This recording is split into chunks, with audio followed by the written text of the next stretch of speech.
dahil nga naburyong na naman ang mag-iina sa loob ng bahay, ay naisipan naming lumayas at dalawin nga namin si Anessa. Pero bago tayo pumunta doon, syempre daanan muna natin si Julie para may kasama tayo papunta doon. At dahil may ahati din si Asis na pasahero sa Baratpur, ay sabi ko sumabay na kami sa kanya at ibaba na lang kami sa Bacolar.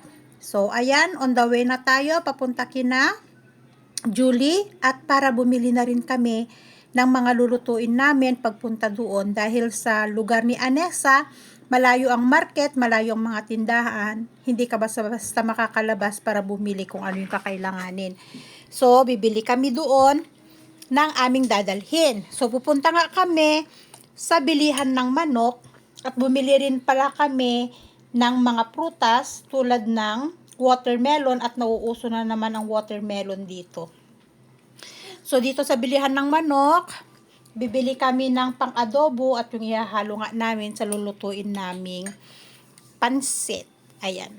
So, at nag-aantay na rin kami ng tuktok na maghahatid sa amin papunta kina Anessa. Malayo sina Anessa simula dito sa highway. At ayan na nga, dinaanan na rin namin yung binili naming watermelon at ibang mga fruit. Nandito na kami guys! Ayan. Nauna si Rose, nandito na rin. Mas presko na yung hangin. Oo, kasi binabuksan niya dito. Oo. Open na yung wall. Bigyan mo nga ako ng wifi. Nandito na kami. Wala bibi, basura yan. Kadarating lang namin. Ano, dalawang tawag na pala. Uy, Sino? sawa ko. Uy, ba't hindi pala online? Walang ano sa ref mo, be? Para lumamig sa ano natin. Mainit. Uy, kagigising lang nito eh. Wala pang 10 minutes ang tulog. Scanner mo. Ay, anak ko na. Yung ano. Nandiyan pa naman ang aking mga pala. Di ko pa nalagyan ng tikat. Ang anak ko yun. Dinududo ko rin ang Uy, look oh, they are flying. Yeah, this is my hospital. Uy, nagcamping na sila dyan. Oh, camping. This is our hospital. Nagcamping na. They can come in. First patient, come in. No, can't allow.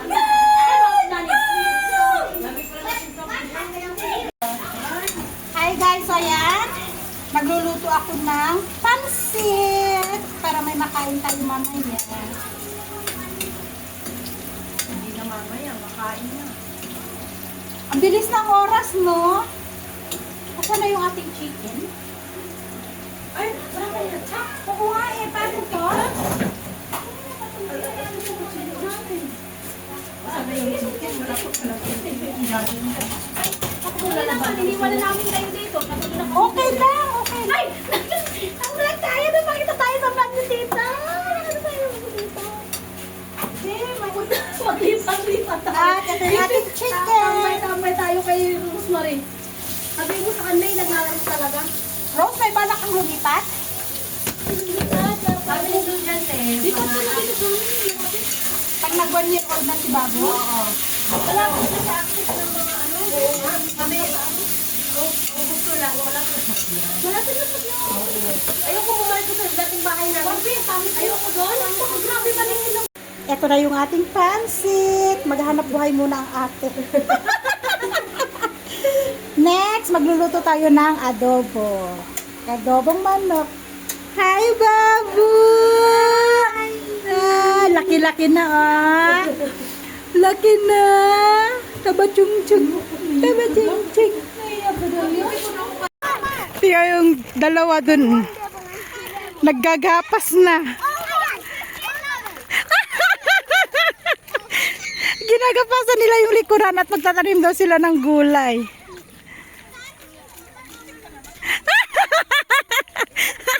Dumayo para maggapas.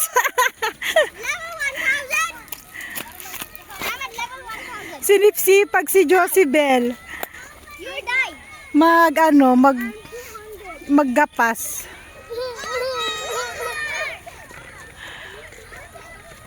Pagbutihan nyo ha. 100 per hour. per hour. Talaga itong dalawang to ay katigas ng ulo, oy. What mom doing? Ay, your mommy is very nice. She want to clean my shoes. No, you're not. Hapon na dito. Lalaro ang mga bata sa labas. What? Okay. Gusto niya yan, scooter. Hindi niya masakyan. Ay, kawawa naman ng bata. Okay.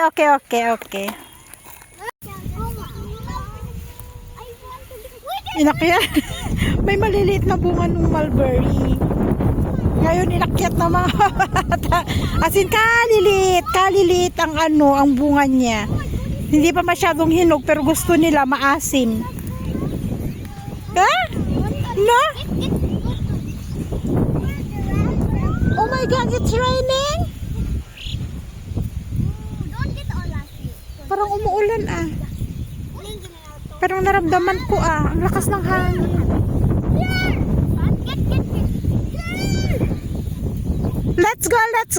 Let's go. It's like it's raining.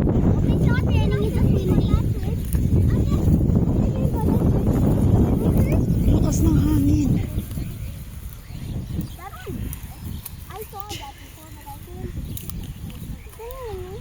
Hi guys! Nandito na kami sa bahay. Halos kadarating lang namin at dinaanan kami ni Asis doon kina Anessa. Medyo hapon na kaming nadaanan ni Asis kasi yung sinundo niya kaninang umaga sa Baratpur, inihatid din niya sa Baratpur. Tapos nung pabalik na siya, sa kanya kami dinaanan. So medyo gabi na. At yung niluto kong pansit kanina, nakapag-take out pa ako. Pinag-take outan ako ni Anessa. At yon. At meron din tayo ditong chicken. Ito naman ay yung, hindi ko alam kung chicken to o duck. Ay, yata to, pato. Bigay ni Ama, ulam ni Asis. Kasi kami, kumain na kami. At busog na, so hindi na kami maghahapunan, bali si Asis na lang. Pero sabi ni Asis, kanina daw kumain din sila. Parang pinakain siya nung tao na sinundo niya. Sinundo, hinatid niya sa Baratpur. Parang wait lang, parang nagkadya sila kanina. Pero ako, hindi na ako kakain, busog na kasi nga, kape. Nagkape doon, nagkumain ng watermelon, ng kung ano-ano. Kumain din kasi kami ng kanin kanina doon, kaya busog na. Full. So, si Asis na lang. Tapos eto, kinakain ni Asher. You want pancit? You want to try? I don't want cook this one. I cook this one there. Yan yung binili namin kanina sa may Baratpur na niluto nga doon. Ay, nakakapagod. Masaya na nakakapagod.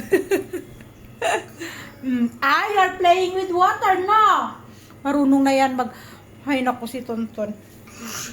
Pagdating namin doon kanina, nagubad ba naman ng damit? Tapos naglaro ng tubig. Gusto niya maglaro ng tubig. Nandun siya sa may toilet nila, Anessa. Oy, not like that, I will feed you if you like, oo. Kung gusto mong kumain.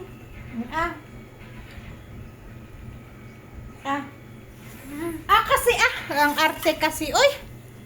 At yun guys, bago ko i-end ang aking video for today, gusto ko lang kayong i-greet ng Happy Easter Day po sa ating lahat. Yan, araw ng pagkabuhay. So, yun lang guys. At sinasamantala talaga namin na bakasyon ng mga bata, palabas-labas kami para ma-enjoy naman ni Asher ang kanyang bakasyon. O kagaya nakita nyo, na-enjoy nila yung pag-akyat nila sa maliit ng puno ng mulberry, wild mulberry. So, may maliliit kasi yung nabunga, inakyat-akyat nila. Enjoy man ang mga bata mag-akyat-akyat ng puno. Dito kasi wala man kasi talaga silang wala. Hindi kagaya nung kabataan natin na marami tayong mga inakyat na puno. Ayan. Na-enjoy niya. Sabi niya, yung umakyat nga daw siya at nagpitas-pitas doon ng maliliit na bunga ng mulberry. Sabi ko, masaya ka naman. Oo daw. So, yun lang guys. Thank you again for watching everyone. And see you in our next vlog. Bye and God bless us all.